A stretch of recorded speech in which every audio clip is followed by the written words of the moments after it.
Team, welcome to this very special Peloton themed week of Marathoner Mondays. I have the queen, the inspiration herself, and mama to be, Robin Arzon. Thanks for having me. Thank you so much for taking time out of your very busy schedule. Robin is the Beyonce in my life. I don't understand how many hours she has in the day, but she is my constant inspiration of getting everything done in one day. Like, and if Robin can, I will learn. But we are here, Robin and everybody else I've had on this podcast, this series of interviews, are runners who I find incredibly inspiring. And if anything, I've said to everyone who I've had on, if no one else listens to it, I've had the absolute pleasure of talking to you about running, which of course is my dream as well. And I know you guys all are probably thinking, you get to work with each other, but like, Robin's the queen of hustle and Peloton is our work and our jobs. So we don't always have time to put our feet up and talk about running. It's true. It's true. You'd think we'd talk about it all the time, but we actually don't. Oh no, whether it's us like making sure we're getting the newest form of coaching in, that's probably the closest thing it gets to us talking about running. But you said something really incredible the other day when you announced that you were having a baby, you and Drew were having a baby, and you said that you said to your doctor you're about to do your 27th marathon. Yeah, that's how I'm looking at it. Is that it? This is it. This is your 27th marathon. This is my 27th marathon. Yeah, it feels like I'm excited. I hope to give birth naturally. Anything could happen, but that's clearly a very physical pursuit that I've never experienced before. And I love approaching things from the mind of an athlete. Like, I don't know. I approach business from the mind of an athlete. I approach my relationships a lot of times from the mind of an athlete. I can always draw parallels. So this is going to be no different. So exciting. I bet your doctor was like, what are you? This is crazy. But aside from your and Drew's joint marathon that you're about to do together, the 26 that you've got behind you range from, was it 11 in New York you've done? Or something crazy? I think 10, but because 11, we didn't do it for Sandy. So we ran marathon distance, but it wasn't the race. So I think it's officially 10 New Yorks. Okay. That just blows my mind. I'm one of those runners who's like, if I've done it, that's the box checked. I don't know why. I'm like, nah, I've done it. Yeah. But having run New York now, that's one I would, Boston and New York were probably the two I would do again. Iconic. But, wow, 26 marathons. And I'm sure there's not one that is your favorite, so I'm not going to ask you that. Is there one that you could pinpoint that you learned the most during? I would say, I think it was Tokyo, because I had a really tough race. My insulin, I use an insulin pod as a type 1 diabetic, and my insulin pod just stopped working at mile 13. And all of a sudden it just started beeping, and I was like, oh, that's not good. And for some reason, my mom and my uncle had traveled to Tokyo with me. And for some reason, it was just a rookie mistake of like, carry your own gels, carry your own stuff, like always be prepared for whatever could happen. Don't depend on being able to see somebody on the course. And I didn't pinpoint exactly where I was going to see my family. So I actually ended up missing them. So they had all my backup, everything. And I ended up just having to run the race. It was really, really challenging. So that was an interesting race for me, because we kind of mentally prepare for all the ways in which the run itself could be challenging, but we don't always entertain how we're gonna adapt and pivot when like the world is challenging during the race.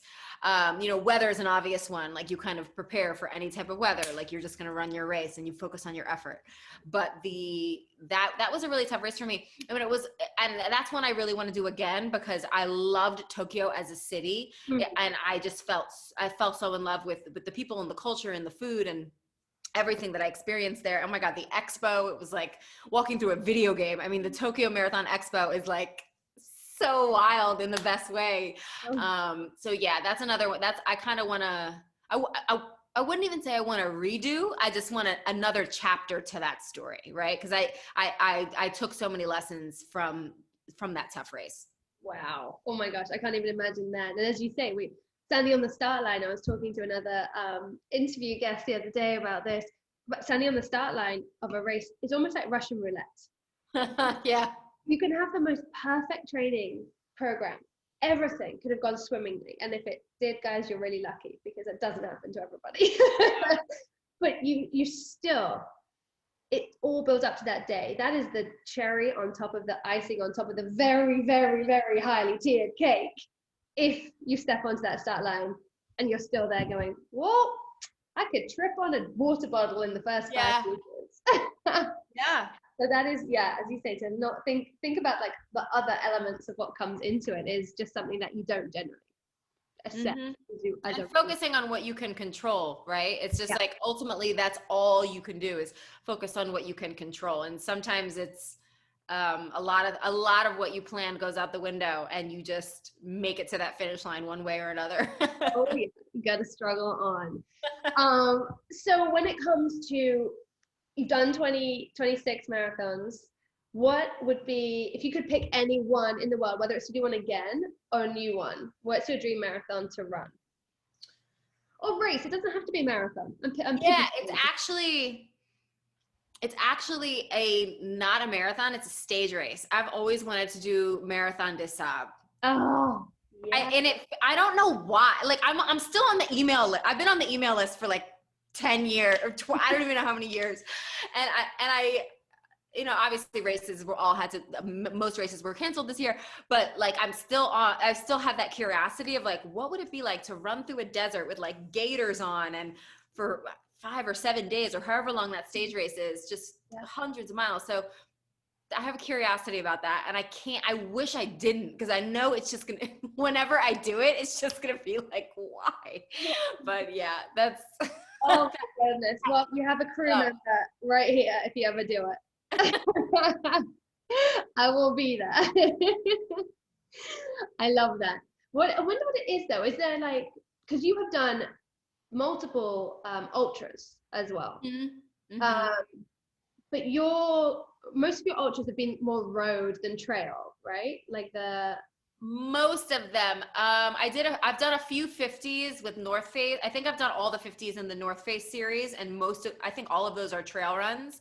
I went through a period of about 2 years where I was just like, get me in the woods. I want to experience as many trails as possible. And that was I loved that, because even just learning the footing as an urban runner, like we don't have like to, you know, you look at these amazing ultra runners, and obviously a lot of ultras are on trails, and they're so agile and nimble, and it's beautiful to watch them maintain pace and like leap over trees. So that was interesting, trying to build that skill set.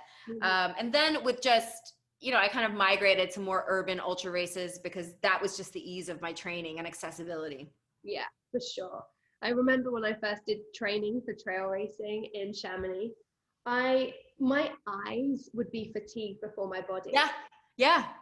Oh, I need to just have my eyes closed for a minute, because of just, you know, you're taught to look ahead, because by the time you look down, your eyes have registered it to your brain. So you don't need to look here, you need to look ahead. And then you're darting everywhere of like big rock, little rock, pole, tree trunk, like everything going on, that it is so exhausting. What a talent. Oh God, no one knew that. So I like that, a trail race or like a off the road race would be your thing. Have you missed, like, you as a New York runner, you ran with so many crews back in the day and like started out with some of the OG, I mean, you are an OG, but like some of the OG crew leaders in New York. Like, I love seeing the pictures that they come up with sometimes of you back in the day. Oh there are so many, like, I mean, no scandalous pictures, thank God. But there are like old pictures that are like, just what would we do? I mean, we were kids, like we were really kids, just running amok in New York City. It was amazing. So amazing. Do you miss that element of it now that life is kind of obviously you still run, but it's harder for us to find time in our schedules to run with every group that we want to. And Peloton is our main community that we run. Yeah. Oh, I miss it. Yeah. There was such a simplicity to running then. Like, you know, I don't know. I can't really articulate. Like, I mean, even still, it's like you lace up and you go and you do the run. So in that way, running is still simple, never easy, but simple.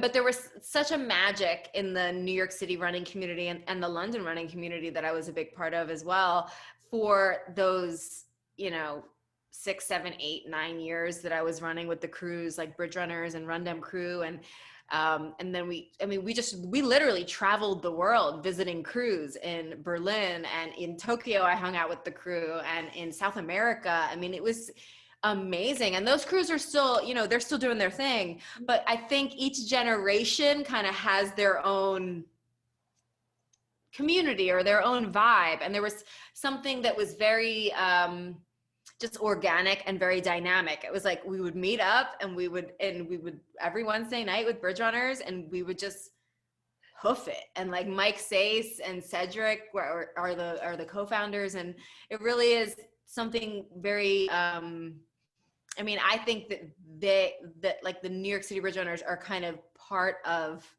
they are part of New York City history. Like if you live downtown and you know downtown, you know the Bridge Runners, because we would mob the streets, like just take over. And you know, there are elements of music culture and fashion culture that were critical to, like, foundational to how we would view ourselves. And I never saw myself as, I had a really hard time seeing myself as a runner. So I'm very grateful that I found this crew of people all around the world who would just show up as themselves in very unconventional ways. I mean, I remember showing up at a run, and this guy was going to run with like basketball sneakers on. I'm like, we're going on like a 7-miler. Like, are you sure? But you know what? He did his thing, you know? So that kind of way of just paving your own lane was really cool. And then of course, the more I learned about running and I started to incorporate other coaching, and I learned, you know, the classics, you know, like the Galloways of the world and all these different methods. And I married like kind of that more structured approach to what I learned with the crews, which was community-based and very, very rogue. And then I kind of created my own point of view on the running world. So it was beautiful. It really was. I've never been so scared as to running with the Bridge Runners when I came to New York, like 7 years ago, maybe, and just running through Soho. I think it was Soho anyway. I just remember it being cars and not knowing, you know, being from England and looking the wrong way. And I probably Cedric being like, stop. I'm like, where are we and what are we doing? They just, you know, I'm so English. We ran on the pavement, and okay, we still mob the streets, but unless you were by the canals or in the parks, you're on the pavement. But man, they were just off, and it was so freeing to just run like that. So freeing, yeah. I love it, and I think of it a lot these days. Like even this morning, I was running over the Brooklyn Bridge and then down to the tip of the island, and then I took a kind of wrong turn. I just found my way down there. But I feel like I can only find my way if I'm in the road. On the pavement, I'm like, no, too sharp a turn, can't see it. Yeah, I hear you. There's something very, I don't know, New York becomes like a running partner. So there's something very magical about that. Oh, I love that. I love it. It makes me like, oh, I just want to like, always go for a run when I have these conversations. So one thing I'd love to ask you, coming from so many different backgrounds, you were a lawyer, you then pivoted into the health and fitness world after a big monumental point in your life. You then had this incredible career that has spanned you to not just health and fitness. You're a keynote speaker, you've been named on the Forbes 40 list. Like there's so much, you're an author, you are a wife, you're a daughter, you're about to be a mother, you're Queen at Peloton as instructors, but also from our community. And there's so many things that people see as Robin on the screen, or whether they have the pleasure of meeting you in real life. Is there one thing that people misunderstand about you and your message often? Oh, that's an interesting question. Yeah, well, a recent misunderstanding which surprised me is someone reached out, feeling, some of I don't believe in excuses. I'm not conversant in it. I'm definitely a tough love kind of person, and I treat myself and my loved ones with the same standard. It's not, certainly not from a hypocritical place, but I felt bad because this person reached out feeling bad about him or herself or themselves, thinking like, oh, but I wasn't able to achieve this thing in the workout. And you were saying like, no excuses. And it's what I want folks to understand is that it's always coming from a place of relative intensity, not absolute intensity. So if you're removing the excuses in your own way, but it doesn't mean that you're necessarily going at my pace, my distance, my metrics, right? So what I want folks to understand is that I am creating a value system. I am creating a standard, but that doesn't mean that there are arbitrary metrics that I'm applying to somebody else, whether they succeeded or not. That's really an internal calculus. So yeah, I think like the misunderstanding is misunderstanding the tough love and intensity with which I do a lot of things with any kind of judgment. It's never coming from a judgmental place, but I do believe we have to establish standards for ourselves and each other. Yeah. Yeah. That's very, yeah, I think that's a very fair one. So I can see how people would be like, ah, but she doesn't understand. That's like, she can train all day. She is a superhero. But you're not saying, compare yourself to me. Like, never, yeah, never. And nor, I mean, imagine if it's same thing with people who train with you. It's like, oh my gosh, if I'm not getting this split time, like she's not talking to me. And it's like, no, we're establishing like a value system, and the numbers are there to assist us in the gut check, but that doesn't define the experience. We define the experience. yeah, we do. We do. And that's a wonderful kind of little caveat off and back into something else is you right now are going through a huge change in your life. Again, something, okay, you have run 26 marathons and you've done the 26.2 distance before. This is your 27th, but a very different one. And something you haven't done before, unless you've not told us something. It's a first for sure. And it's a big change, I think, from the point of view of our training as instructors, but also as individuals, and how you just said how you live your life, you tough love to yourself. You have a standard that Robin hits on a daily basis. You wake up and you have your mantras and you hit those. And I think a lot of people are really interested in watching how your adaptations come about, because there's no way Robin's going to sit back, put her feet up and be like, Drew, honey, come out.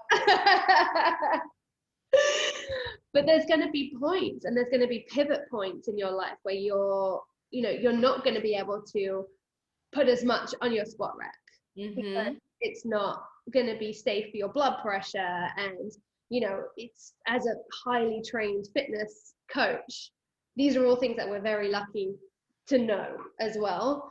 But is that something that is exciting as well as a bit nerve-wracking for you? I mean, yeah, it's both, right? I mean, it's definitely both. I'm just happy I have the information, right? So I understand where people feel paralyzed, because it's like you hear all these things and a lot of it is a lot of the pregnancy conversation, from what I've seen, is a lot of fear mongering, and I think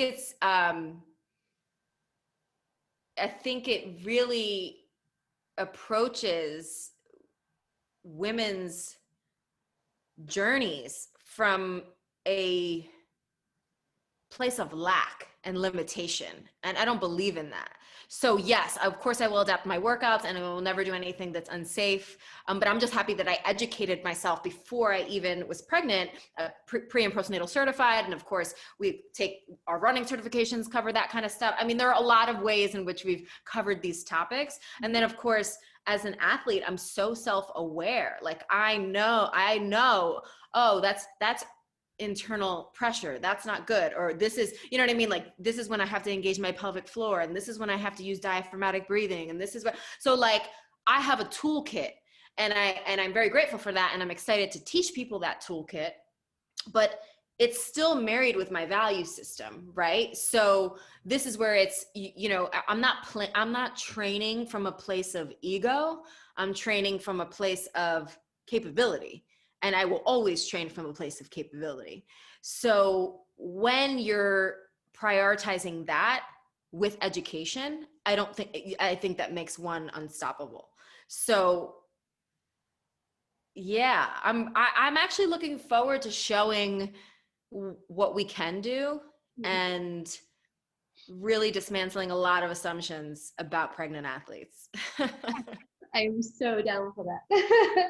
I remember taking all of my pre and postnatal qualifications back in London, and was so interesting. I remember having a woman in class who, when I was teaching back at Equinox, and she ran the class on the tread in the morning. She had her baby in that afternoon.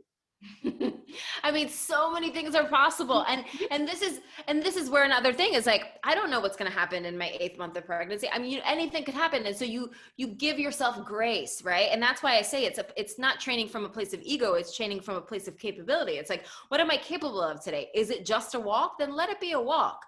But are you letting it, but is it really just a walk, or is someone telling you that? That's where I want people to start to listen, women especially, start to listen to their internal conversation and educate themselves about the things that you look out for, right? And it's like, there are large categorical things that we're told, oh, you can't do this, you can't do that.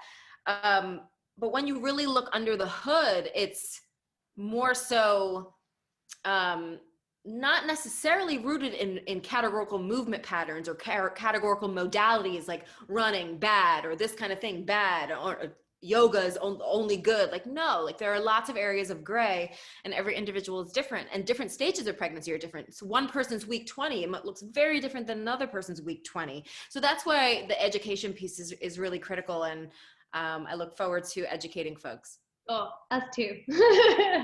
Every instructor, guys, is so excited that Robin, every female instructor is so excited that Robin is the first one to have a baby. We're like, oh yeah, she's the only one who can pave the way for us. Or we will stagger it thereafter. So I know you talk about this a lot, and there's probably a lot of things when it comes to Robin personal, Robin professional, on both fitness and being yourself with your family. But what is one thing, and in both or either category, that really makes you feel like your best self? Well, being fed, I'm a not pleasant. If I am hungry, you don't want to be anywhere near me. So that's like a basic level of professional and personal. That's a prerequisite. But you know, from a more like deep place, family is the number one thing for me. It's number one. My family is incredibly close. I grew up in a really very dynamic Puerto Rican and Cuban household, and that legacy creation is really important to me. So I'm fortunate that to co-create a life where I get to be myself. And I identified a career where I got to kind of leverage what I think my strengths are, and then continue to adapt my weaknesses, but doing it in alignment with like who I already am. That was really important to me. Not like putting on a jacket or putting on a suit or putting on something to be a role. It's like I am myself all the time. And so having that professionally allows me to create a legacy that fuels me and makes me proud personally. And like the family legacy thing is super, is something is like my North Star. So that I think that's very, very meaningful. And then like little things, I'm big on the little things. Like, when I just when I have a 2-hour lunch with my family and can just sit at a table and eat nourishing food and like hear stories, I don't need much more than that. I'm not big on, fancy things and fancy bags and fancy stuff. Like I am actually incredibly simple.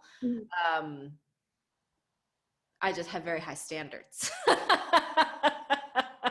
I love that. That shines through though. I mean, it's, that's the nicest thing. And it goes back to what you said of not putting on a jacket or not carrying a bag, if you want to put it that way, to make, that the latest handbag isn't going to make you more Robin. It's that's for me, right? Like if for some people that's like your thing and like live your life. And I think that is what I've discovered definitely initially as a runner, and then in all the other ways I identify, is if you are paving your lane and at the end of the day, like you're proud when your head hits the pillow, if you're not hurting anybody else, like do your thing, like that's great. But you have to, I think it all has to hinge on purpose. And I think a lot of folks haven't identified their purpose. So that makes it a little bit confusing, because it's like, well, why am I going for the bag? Is it because, it makes me feel good, or is it because somebody else told me it makes me feel good? So those are the distinguishing factors that I think are really crucial. And I definitely had those same questions when I was a lawyer. It's like, am I doing this because of somebody else, or am I doing this for me? Is this really honoring my legacy, or is somebody telling me it is? So that was an interesting exploration. Oh yeah. I think as a runner too, and coming like from also having come from a more corporate 9 to 5, suited and booted, high heels sort of job in PR myself and law for you, asking those questions and the validification that sort of career supposed to give you. Right. You've gone to school to get that education. So just because you did that, you are expected to go and get that job, and that is an expectation for it to tick a box because you trained in it. And I remember that feeling of being, okay, but no, I'm more me when I am covered in sweat. I trained in the most spit and sawdust gym that is in Brighton, England. It was disgusting. I would leave. It was an MMA gym. So the floor, wow. I mean, quarantine standards, you wouldn't go there, touch it with a barge pole, because the floor was covered in sweat hour after hour after hour. And I think it got cleaned once or twice a day. You stink. Like for the rest of the day, I'd be like, oh, I've taken 2 showers, but I feel like I can still smell it. But I loved it. It was me. It was raw. It was what got me up originally at 5 a.m. in the morning to go and run. I had a Rocky style coach who was 5K before we even start. Wow, I love it. That's so epic. Every of my sessions, it was either 5K run if the weather was absolutely horrific. It was, I think, 2K on the rower, which like, oh my God, this is the hardest thing in the world. I was like, oh, I'll run in a storm, please. But it really defined, I remember that defining moment, but the fear that came along with it of how am I going to tell my parents, even though they support me in every decision, of I've been doing this, I've been to university, I've angled my life this way for this should fit in, but actually I'm way more happy covered in other people's sweat and just stinking, and that's me. But it's a fearful move, I think, for sure, identify how you are, and that you can turn up and go for brunch sweaty. You don't need to be, for me personally, and I think for you as well, I'm happy just to throw on a clean sports bra and go and hang with my friends, because that's true me. I've got the most truthful smile on my face when I've worked out, when I've moved my body and made those endorphins fly. That's Bex. Like, it's very different to somebody if I've been sitting even at this desk all day. I'm like, I need to just move me. That's the true me. Can I take one movement break before I get back to you? Yeah, no, I hear you. It's very, very bizarre. So out of all of your runs, I've always wanted to know this because you, from when I've seen you run, I remember watching and cheering for you at New York Marathon 2 years ago. I think I saw you at about mile 23 Oh, yes. in Central Park. And every picture I've seen of you, and I know that being a runner too, I know they're the photos and you're not always smiling. There are grimaces. But is there a race or is there a situation that you can remember that is one of the funniest things you've seen or done in a race?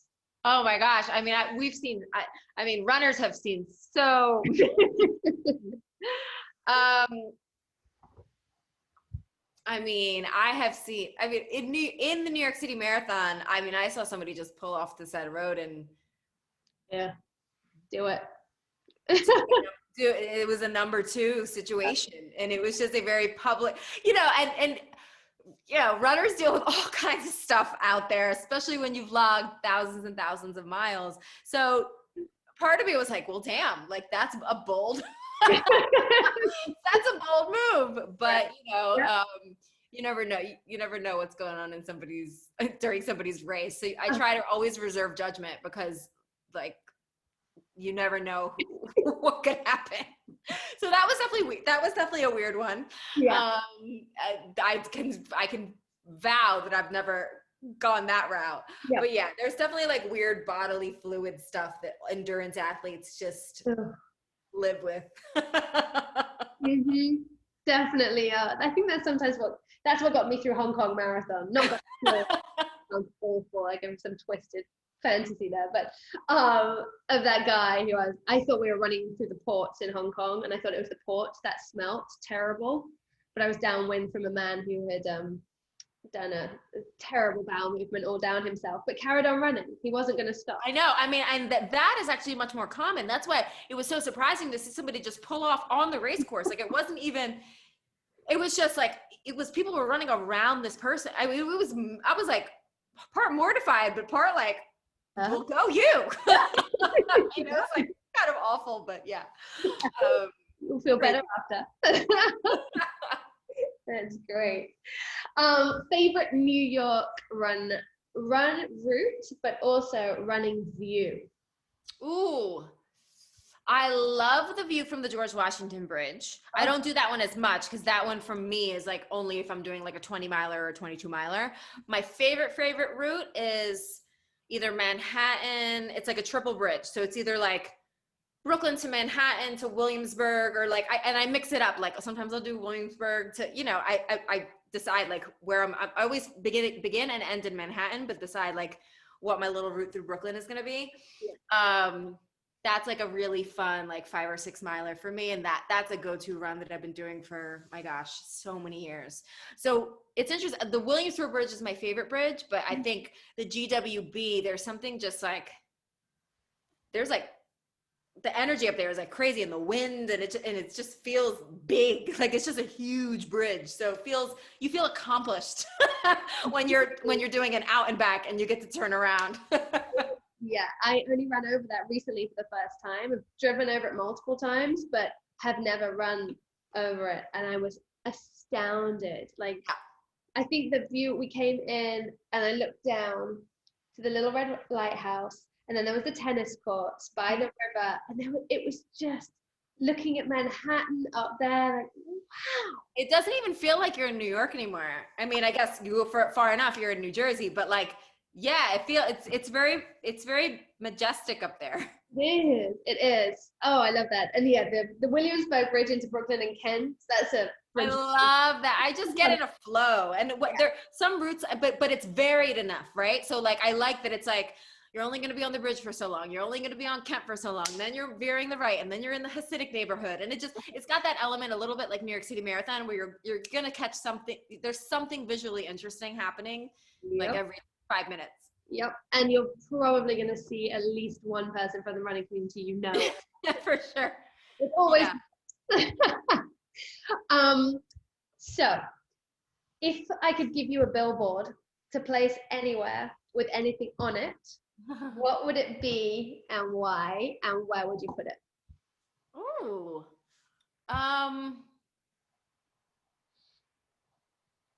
You know, it would probably be,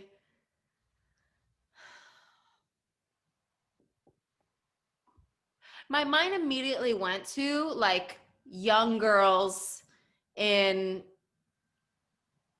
India. I mean, I just recently read an article about like some like schools for young women in India. So I think it would be a billboard for a young female community internationally who are fighting to go to school and really up against institutional impediment.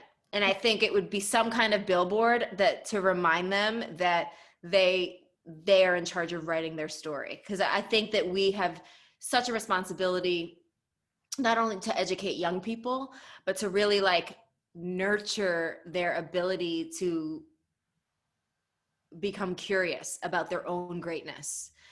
So yeah, that I think like weirdly that's where my head is at. It's like, what are we going to be to young girls? That's what I want to know. Amazing. And not just here in the US, but Yeah, for me, I mean, obviously there's a lot going on in the US that we have to fix. But the institutional stuff that's happening internationally is really, really scary as it relates to like young female education. So that's a mission of mine. I love that. There was, did you watch the Bear Grylls World's Toughest Race series? Mm-mm. It came out on. Oh wait, I think I saw like 1 or 2 episodes. All these groups are doing the epic like eco challenge. Eco Challenge, exactly. Yes. And there were the twins from India, and Yes, I loved them. they were phenomenal at their groundbreaking work for women and girls in India of like, you can do this. Like, you can get involved in these races. You can do these incredibly challenging, physically demanding races or life moves. Mm-hmm. I adore them. I've been doing a lot of like research on them as well. I love that. Anything, obviously, okay, tell me first, what was the first thing about running that you fell in love with? Oh,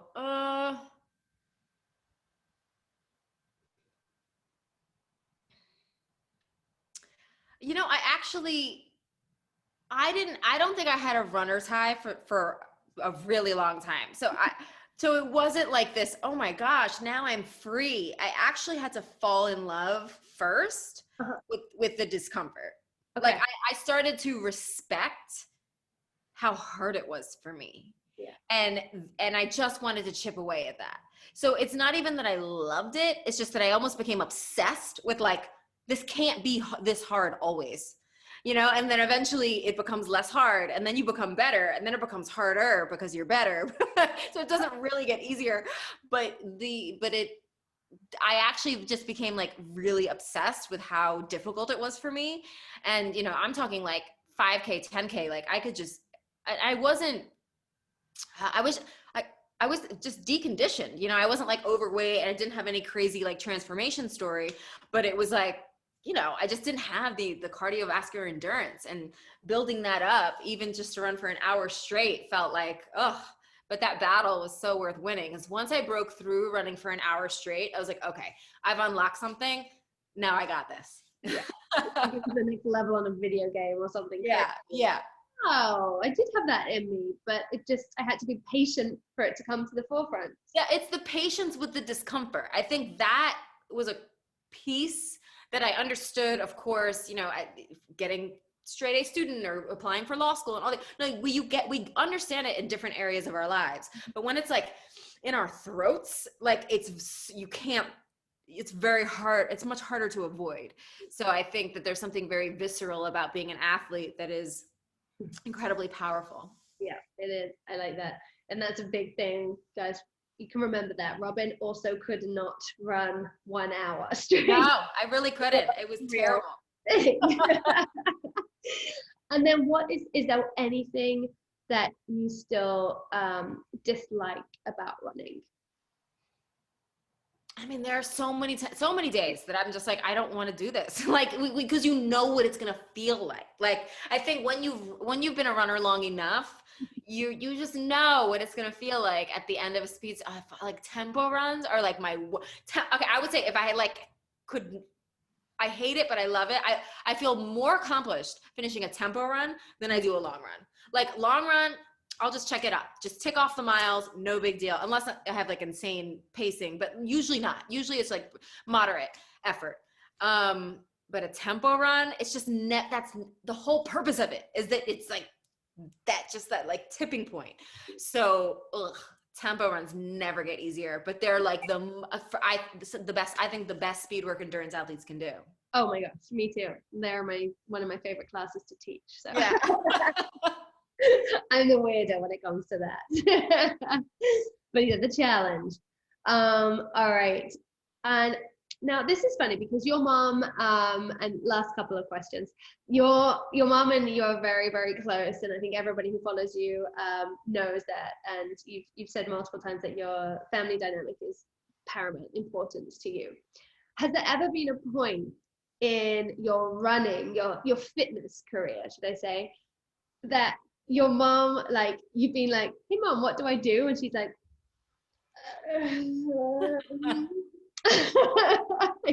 was there ever a point where she was a little bit confused as to what her daughter was doing for a living? That's so funny. She's always been really supportive. And what's interesting is that before I even really left law, I had already signed up for crazy things. I was like, I'm going to do a 50-mile race, and I'm going to do this, and let's go to Utah, and I want to run across the state. So I think I had already started doing these very extreme things. And she was like, okay, well, I don't know if this probably isn't paying your bills, but I'll come and cheer you on. And then I ended up cobbling a career out of it. So thank goodness. And that ended up being it was rewarding for me to show her how this passion of mine could actually become a career.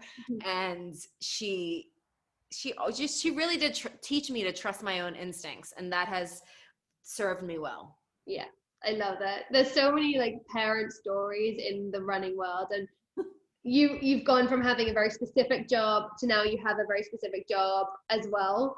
But to me, in the middle, I just wondered if there was ever a point. I know for me, with my parents and various people I've spoken to who are runners, they're like, yeah, my parents have no idea. They don't get it. Yeah. they're the same. They'll be on the finish line, they'll be on the sidelines cheering. They will be able to list off every finish time of every race of their child. But you ask them what they do for a living, and they're like, I don't know. Yeah. How people run? Like, oh God. Okay, yeah, we'll take it. And so I'd love to know what would be one personal and one running, because we're on running, and then we could talk about the bike, but lean it on the tread. One element that you feel that you failed, you acknowledge that you failed, and what was it, and how did you learn from it? Okay, so personal.